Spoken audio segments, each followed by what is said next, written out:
Hello, Goldman viewers. Welcome back to our Goldman Conversations. As usual, we always have an interesting topic to discuss. Today's topic is a burning topic. Like, it's just hot off the stove, guys. I do not want to lie. Okay, I don't want to oversell it. But to tell you the truth, this is something that everybody should be aware of, or try and look into it, open your mind a little bit. So there's an article here that says of the 3,000 deleted emails of Hillary that are leaking at the moment continuously, there's an email that there's an email that shows or reveals that NATO killed Gaddafi to stop Libyan creation of gold-backed currency. Right. Where do we come in? Because obviously we're not politicians. Maybe we are, but the gold-backed currency is what interests us the most. Whether people want to admit this or not, gold is still the ultimate store of value. And when currencies virtually collapse, they go back to what? To gold. Mm-hmm. They revert back to gold. So it's something that's secure. And there are currencies that are coming up that are gold-backed, but it's not the freshest idea on the planet. It's being done, but what we've done is we've managed to modify it, to pair the backing of gold with blockchain technology, and then to merge it into something that's super efficient. I don't know if you guys ever heard of what they call a superfood or a super something. We have what we call a super currency, and that's the GMA. Yeah. And we've managed to do that. So that's what we want to talk about what transpired, during those days when Gaddafi was going to introduce what was termed as the golden dinar. Mm. First of all, what is it? Well, what was it meant to do? I'm like him. He's looking at me, but I'm looking back at him. So I think Muammar Gaddafi had very broad ambitions and very, almost ambitions of grandeur. Like he had a Pan-Africanist movement that he was, dreaming of. Mm-hmm. And one of the central things to that is a gold-backed currency that was to operate beyond Libya's borders. It was actually to operate within Francophone Africa. I think that's where he was going to start, and perhaps it was going to be, widespread the whole continent. The entire. Yeah, so that's why he had 143 tons of gold. Oh, yeah. Just, waiting for that. Massive. So that you can use that to back that currency. Mm-hmm. I think he was, as you alluded to, he was looking at history, and he would have appreciated that gold is a consistent store of value, and it's the best thing to back any currency by.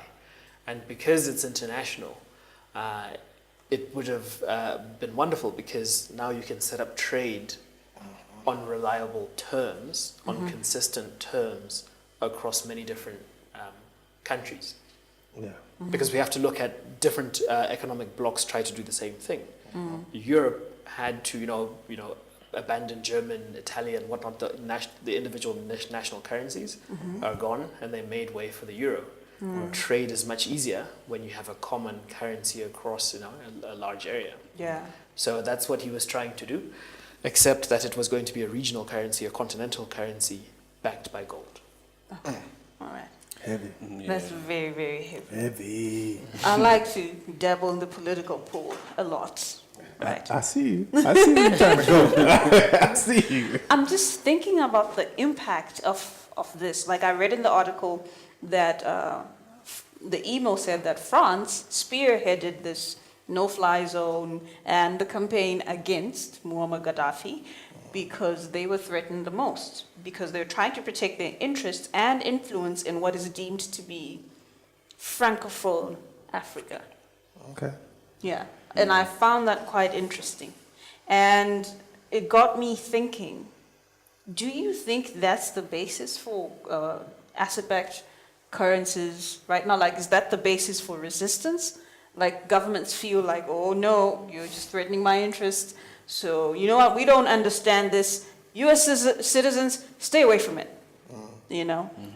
And we've seen someone who reviewed our ICO before, and the main argument was you're in Zimbabwe, you know, and it obviously stems from that.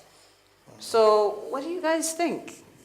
Yeah, I think with France, so the so-called Francophone African countries, that France actually has influence because they mainly use the francs to trade. Yeah. So that's what this gold-backed currency was aimed at, eradicating that and providing a valuable means of them, African countries, to trade and actually have value.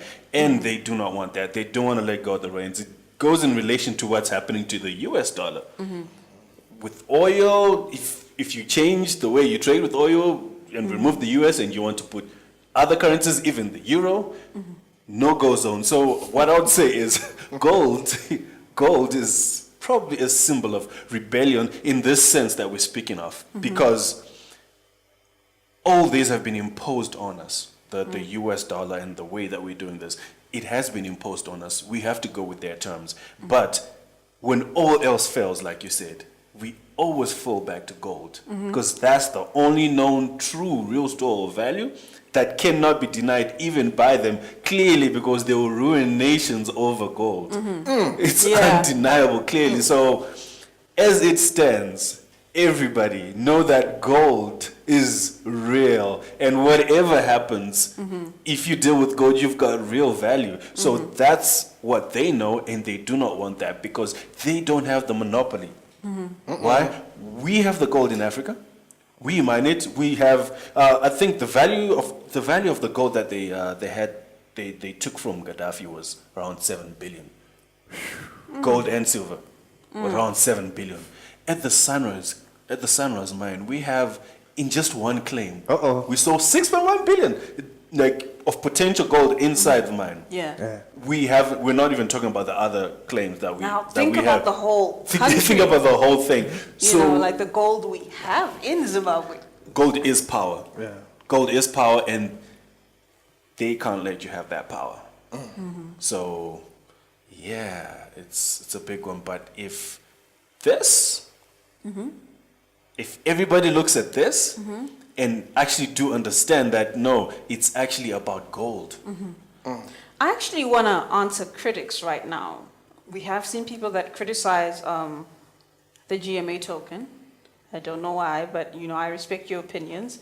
The main resistance has always been, yeah, but then what good is this whole investing in gold and whatever? And, you know, with your mind, how do we know what you claim is there is really there, you know, and all sorts of things. And what I've noticed is with so many of these critics, they know there is gold. They know that, you know, this is a functional mine and everything. But it's that powerful. You know, something that's criticized a lot, something that faces a lot of criticism is because it's a big threat. And because of that, people have to squash it before it grows. And I think that's what happened to the golden dinar. They were like, you're going to do what? You know, how's the dollar going to survive against that? Because now everybody's going to be ditching the dollar, wanting to get the golden dinar. And to them, they were like, oh no, we can't have that happen. And you know the main problem?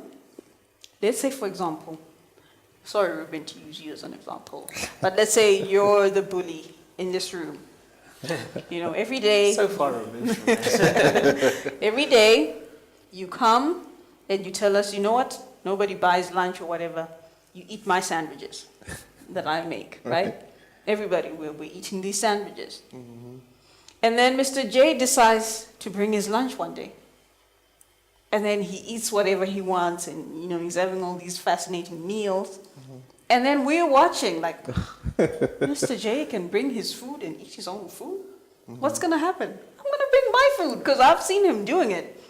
And that's exactly what gold-backed currencies are right now. You know, a lot of people are watching, secretly rooting, you know, like, please make it, please make it. As soon as it works, they're trying it, and they're trying it. And where does that leave the dollar?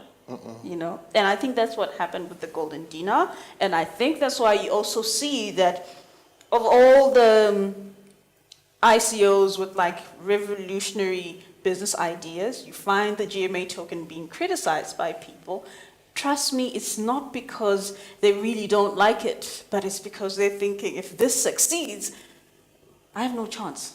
You know, I can't compete with this. Interesting point.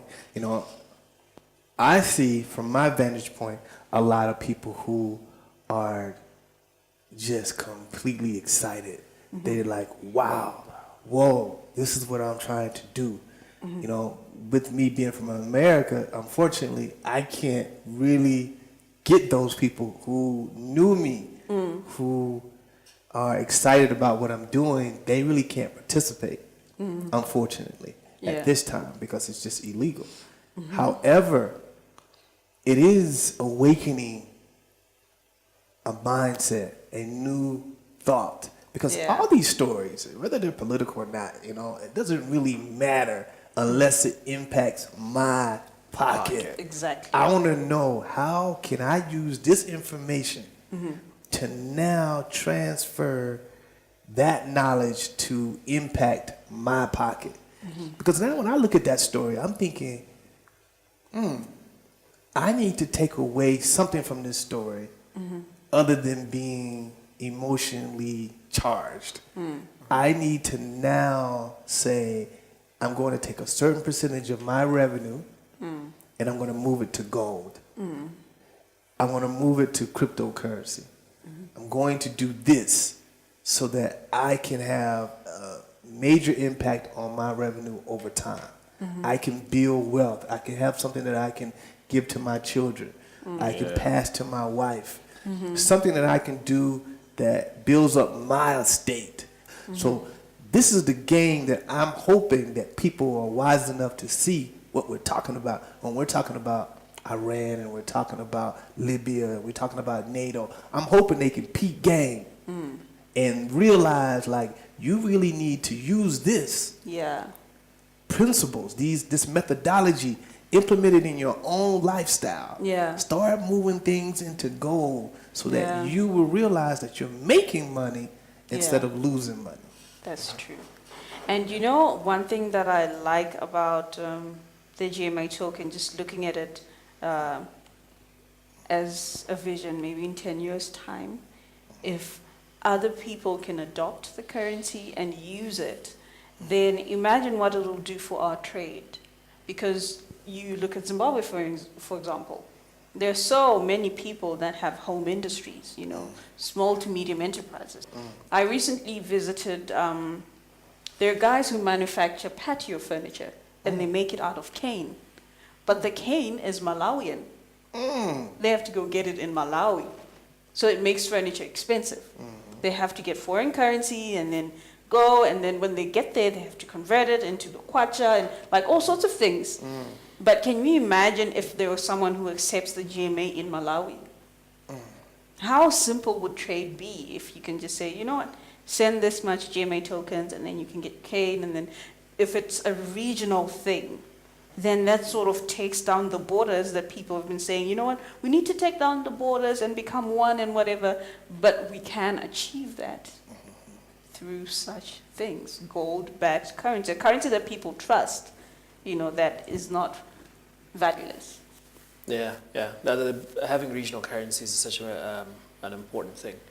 And just taking it back to the beginning, that's why, according to this article, perhaps French authorities were not too pleased with the idea of the gold dinar. Because the French franc, it's a very curious arrangement, but it's still circulating within West Africa today. So this is the most egregious, if we want to interpret it that way, it's the most egregious and violent currency war ever fought. Because usually we just, you know, we battle it out on the stock exchanges and the forex pairs and things like that, and people short currencies. And nobody really dies. That's how the game is played out. But this one is, it's one of those things that I hope it isn't so. You know, we really like that idea of having a gold-backed currency and a gold-backed regional currency, because it means integration on a solid footing. And to bring it back down to the individual, again, it means that the work that you do you can hold on to the value that you generate Yeah. from working 40, 50, 60, 70, 80 hours a week. Yeah. Because you don't want to work to, you earn payment, you earn money and sort of, you earn currency, but you don't earn money. You know, Come on. you're getting paid in currency and you want to be able to hold on. Yeah. Like when he said that, I just had this thought in my mind. You have to trade your currency for money. And that's the answer. Yeah. The answer is what he was getting at, what Gaddafi was trying to do was trade currency for money. Money. He was trying to set up a situation where money was used as a medium of exchange. Yeah. And I think that the more sovereignty is respected with the African nations, and as more as an individual begin to see themselves as a sovereign person, that's going to have an impact on how people utilize these principles and these methodologies. Because we're talking about gold mine, we're talking about mining, we're talking about gold, and sometimes there's a disconnect. You know, if I'm talking to my mom or I'm talking to people who not really understanding cryptocurrency. When I tell them that gold is the money, they're going, yeah, I know. And that this dollar that you got now doesn't buy the same thing that it bought back in 1971 or 1960 or 1950. She goes, yeah, I know. She understands that. She may not understand the cryptocurrency, but she understands that that gold, probably that same bit of gold, if you took gold that bought a car back in the day, that same amount of gold can still buy that car. Oh, yeah. That's deep, isn't it? Yeah. But not the same amount of dollars. Yeah. If you take that same amount of weight of gold, still can go buy that car. A better car. But you can't use the same amount of dollars. So she understands that, and she knows, yeah, I want to have my money in gold. Now you hook me up, Sonny, with this whole cryptocurrency thing. You're gonna have to handle that part. but she definitely understands on saving money. And I just think that's the nature of it. And I see Yeah. our time is running out, but go ahead. But you know, you've got to, if you use that, you know, line of reasoning that you're using, 1971, if you're an American citizen, I think you could cash in, well, you couldn't, foreign governments could, but for argument's sake, $35 for 1 ounce of gold, 1971. 2018, you're looking at $1,200, $1,100 for 1 ounce of gold. Oh, that's deep. So, like, I don't know how many, I can't do the maths off the top of my head, but that is multiple times Yeah. from 35 to 1,100. That's heavy. You gotta That affects your pocket. That's your pocket. From 1971, I was. Never mind. I ain't gonna tell y'all what I was doing in 1971, but I was alive. And I remember, you know what I mean? I'm thinking to myself, wow, look how much money. Now imagine if I had held on to gold at that time. How much money would I have? Ooh. If I had converted my paycheck into gold. So I think that's what I'm trying to let people see. You need to take some of your money and put some of it in some gold somewhere and hold on to it. If you're going to save, and you got to have a saving program. You Yeah. got to save some money. Yeah. Even if it's 1, 2, 3, 5, 10%, 15%, you need to save some of your money, but not in currency, not fiat, in gold. And you know, right now in Zim, you can't hold gold. Yeah. So, but you can get this GMA token. You can do that. And it's a lot of countries you can't hold gold. Yeah. So you got to take advantage of what's happening. So what all these gentlemen are basically saying is, don't miss out on this opportunity to invest in a gold-backed currency. The sale is still on, just a reminder, until the 12th of October. Do not miss out on this chance. and make the best of it. You know, there's so many other gold-backed currencies out there. I just want to know one that will be this one, and then we'll talk from there. Well, gentlemen, this has been fun. As usual, you know, we always have these interesting perspectives, you know, and it was interesting to see Eddie so quiet. He's just a man of few words today. But anyway, remember to subscribe to our channel. If you did like the video, give it a thumbs up. Actually share it with your friends, you know, let them know that there are these people that sit on a panel and they put out content every day and you should watch them. They're great. And also, I'd like to thank all those viewers that have been supporting our videos. We've been seeing the views going up for certain episodes, and we'd like to thank you. It just validates what we're doing, that we're, you know, adding value to someone. And that's really great.